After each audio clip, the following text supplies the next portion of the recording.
Well, hello, and welcome back to Mr. Gill Plays Kingdom Maker. You join us in the marvelous, what is this, the province of Afterpacor, which has 4 cities in it. That's not very many at all. But this is where you start out. So basically, guys, they generate kind of new little statey things and put the lower level people in there at the beginning. We can zoom down into the county itself. And obviously we will see the marvelous city of Gill, and we could see next to us another couple of little new players as well. Yeah, as I said, I think there's 4 of us in here. You will notice around us we have this purpley shieldy thing. Now this is the shield that lasts until level 10. If you click up here, you can see this bubble protects the city until the player reaches level 10. At the point of level 10, that shield will go down and will most likely move to a different province. Let's zoom down into the city and see how we're doing. Now, we left the first episode, we were just kind of getting started, and that's still where we're pretty much at. I've roughly played about an hour each day in between that, just learning a few things about the game, ticking some boxes, getting some stuff done. Now, I do want to stress at the start how important that sort of stuff is. There is obviously the quests here, and the storyline, so to speak, of the game, and it's super important for us to follow that. Basically, that is there in order to teach us certain mechanics of the game and to progress us as fast as we possibly can. So let's do one of these now. Let's just talk to Ammon. I don't know who that is or what that is. While we were not home decor shopping, more intel came in regarding King Doran. He's killed you. I don't know who Doran is. Possibly earlier in the story there was someone called Doran. I've forgotten who that was.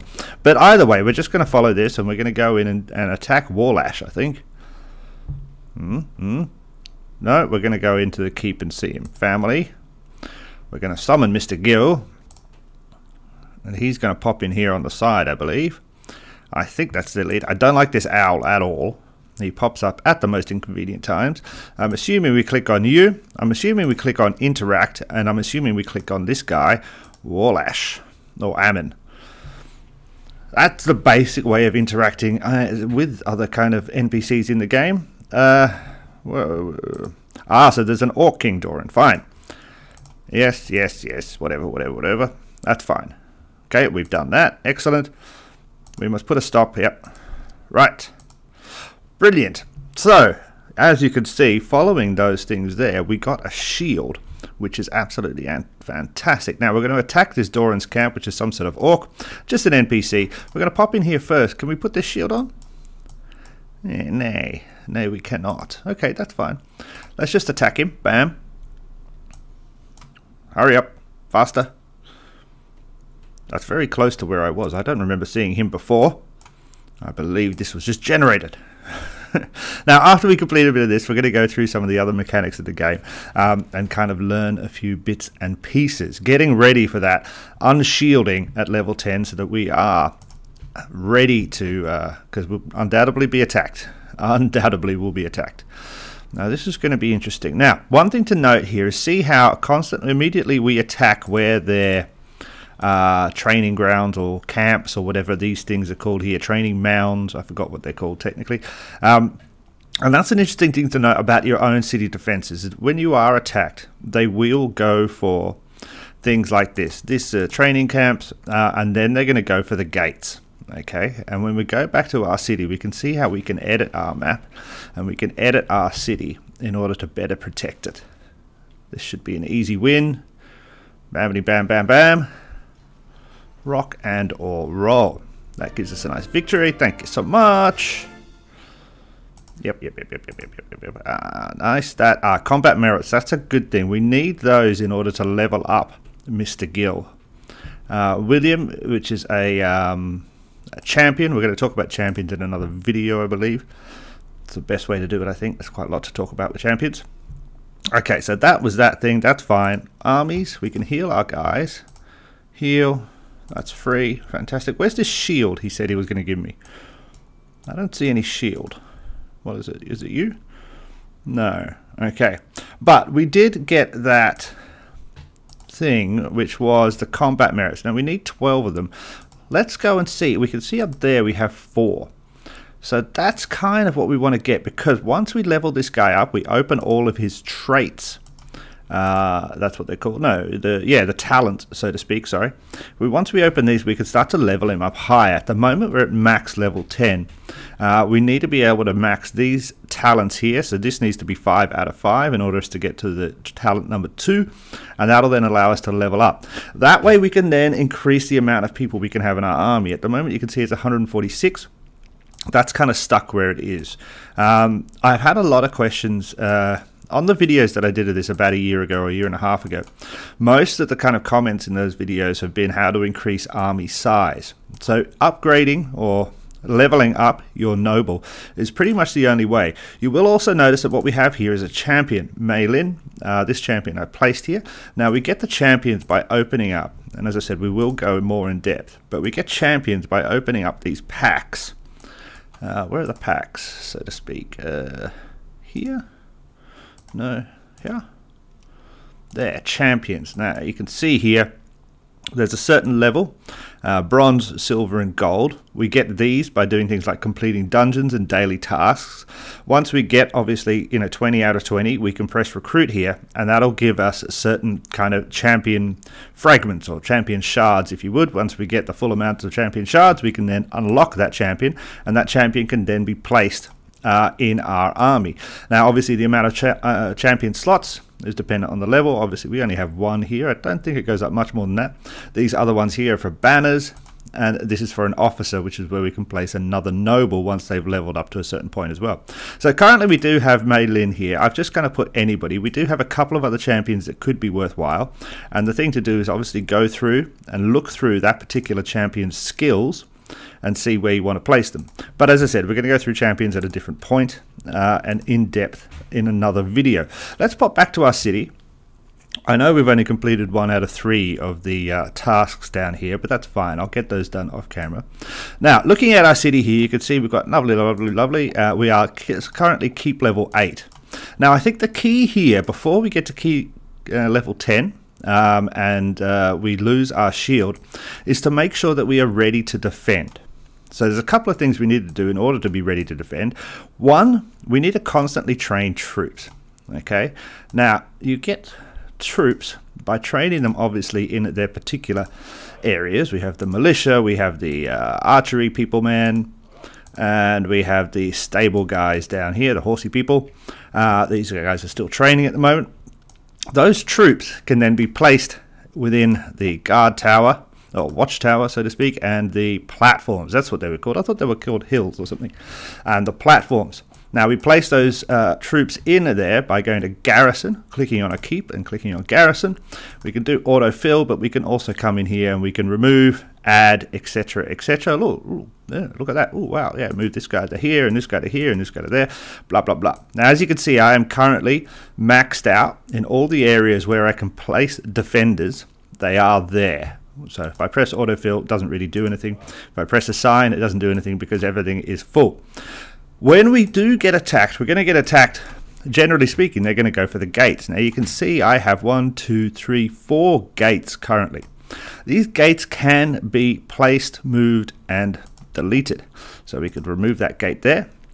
We can add a gate there. Bam. When we do get attacked, those are the weak points in our defense, and that's where our enemies are going to go to. So we've got to make sure that around those gates we have sufficient defense. Now you can see next to this gate, say I have a house, there's a platform, and there's another platform there. So this platform, so to speak, is maybe providing people to defend this gate up here and this gate over here. We can see we have a platform here which is defending this gate here, and we have another platform over here which is defending this gate here. Now the reason I have these other gates is so that my peeps can go in, can go out, can do the things that they need to do, which I think is good. I don't necessarily understand yet the mechanics of whether or not we need this many gates, but for now it's okay. This house though, I think I might move inside, and we can very easily move things just by clicking on them and then moving them around like so. Bam, that goes there. Brilliant. The road layout will change automatically. You don't need to do anything like that, and I don't believe we can edit it. Now, looking at the watchtowers around the edge here, we can obviously move those as well. When you move them, you're going to notice this lovely star pattern. Interesting. Why is the door that way? Oh, cool. Okay. All right. But you'll notice this interesting star pattern. This is basically as far as the wall will build itself. Yeah. So if we placed another watchtower on the end there, let's just play around with that and do it. Where's this watchtower? Here. Like so. You can see, oh, it's a bit tricky, sorry. But you can see it's not close enough to build a wall to that tower. But when we get closer, it will. Bing, bong. Oh, why is the screen gone dark? I don't know. Bing, bong, bing. Okay, it was logging me into Google Play for some reason, but that's fine. Bing, bong. All right, so we can see that's the kind of limit of the wall area. I don't know how long that is. I'd have to work it out, but it's relatively long. But within that kind of parameter, within that length, we can build quite kind of a nice different area. I think what we want to do here is extend this out like a so, and then join this one up as well like a so. Bam. Now, so you can see there that we've immediately increased the size of our kind of walled in area, and I guess we could move things into here to protect them from marauders. I again don't know how important that is, because I do believe, and having watched kind of a few battles and stuff like that, is that they're going to go for these platforms first, and then they're going to go for the gates. So they're not necessarily going to come and attack my farm.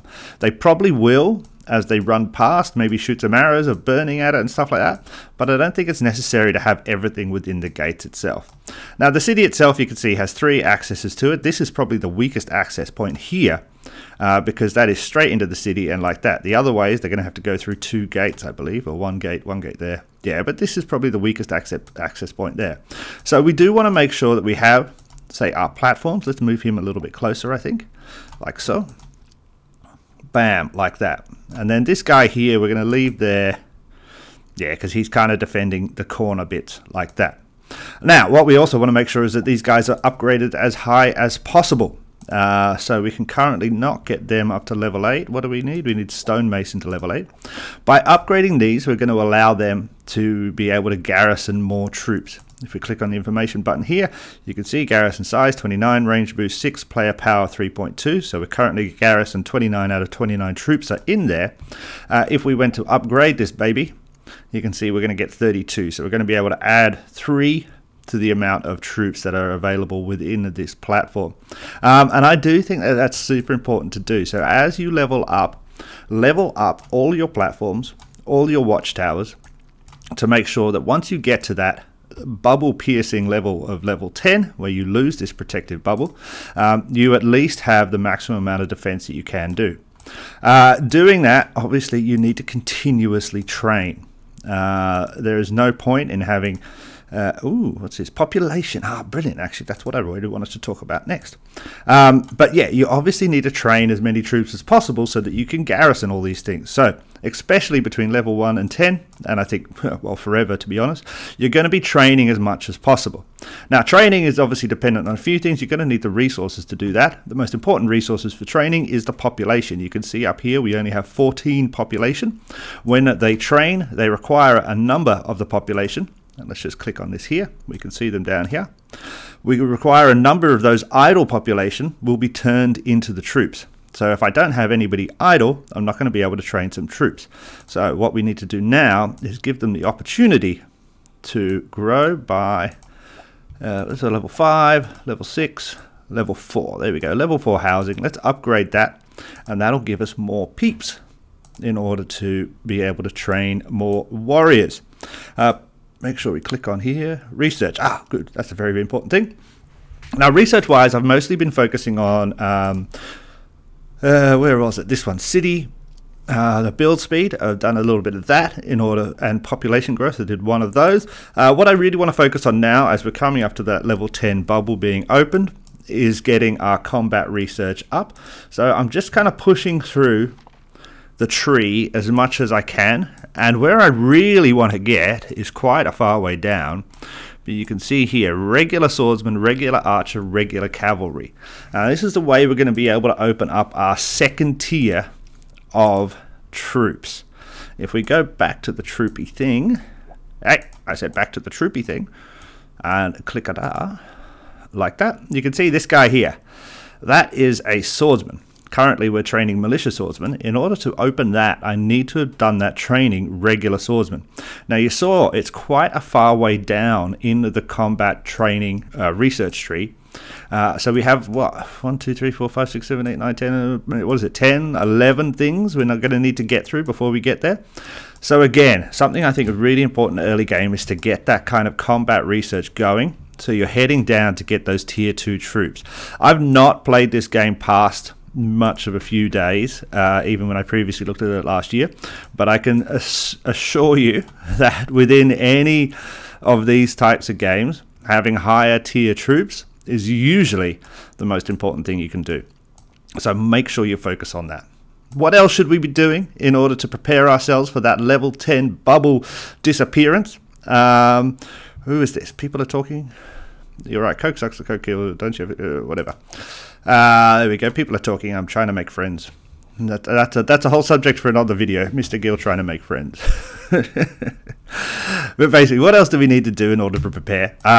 Basically, it is all about the upgrading of the buildings, and I do think that it's important. You know, people will have different theories about this, but I actually think it's important because we're going for level 10, and that's just a very, very early level. Is just upgrade everything as you go. Yeah, so we're currently keep level 8, and I'm going to get everything up to keep level 8, and then we're going to upgrade the keep, and then we're going to keep going like that, bam bam bam bam bam, upgrading as we go until we achieve level 10. It's also super important to make sure you claim all of these bits and pieces which are constantly popping up. What is this? Special. Oh, go away. Here, what is this? It's completed. Go. Yeah, we just got to keep doing this. Oh, we need population, so let's actually leave that for a second. The building is free. Brilliant. That's going to give us some more population. Let's upgrade this one. I think for the moment what we'll do is probably focus on upgrading all of these houses and getting all of that kind of stuff ready. I'm quite tempted to have a look at redesigning the walls here, but I think we'll probably leave them for now. I think that's a nice enough thing.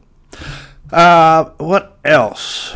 I think that's generally pretty good for a second day update. I mean, it's not day 2 in the game, but it's kind of day 2 for me. As I said, we played about an hour each morning. No, not even that. 30 minutes each morning for the last 5 days since the last video. And that was all I could really spare. I'm building a very big castle in Minecraft, so I didn't have much time to do it here. Yeah, I think we're looking good. I think we're definitely looking good. Yeah, when we come back in the next episode, what we're going to do is we're going to start focusing on individual aspects of the game. So I think the next video, and we'll probably record it straight after this one, is going to be on about champions.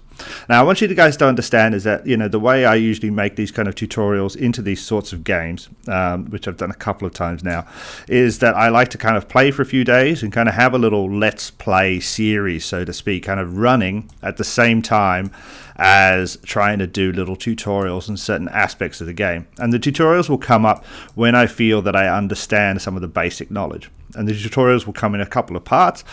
Basically, you know, if we do a champions video, we're going to do a basic champion videos. I'm not going to talk about which champion is the best, because to be honest, I don't know yet.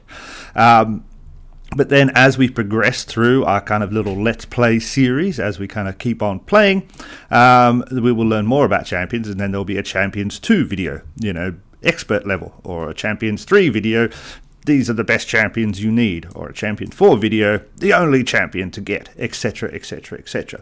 So if you are waiting for specific information, that's super important. You pop it down in the comments below, and that's something that I could then try and learn about. As I've always said, learning about any game is actually super easy these days, because these games put a lot of information in there. There's not... everything is here. The game doesn't want you to fail. The game wants you to continue to play for as long as possible, so that you might spend some money. That's the whole point about these sorts of games, is the longer you play, the more likely you are to spend a bit of cash on them. So the information is here. I'm just trying to distill it for you in a way that makes it easier to understand, I hope, and also add a little bit of you know, swearing and cheese and all that kind of stuff, a little bit of beard to the game itself. Right, I think that's good. I'll catch you in the next one. Bye. Hello again. Sorry, I just noticed, looking back at that previous video, we had the kind of game logos squiggly all over the place. I don't know what was happening there. My OBS seemed to be grabbing bits of the loading screen and just saving it forever. But this looks a bit better now. I think that should be how it looks. I hope. It's a little bit odd. Yeah, don't really know what happened there. Why does that look like that? What is that big thing? What's this big thing there? Odd. Anyway, yeah, I think now that looks all odd again. What's happening? What is it doing? What is doing? Odd. I'll sort it out for the next video. Bye.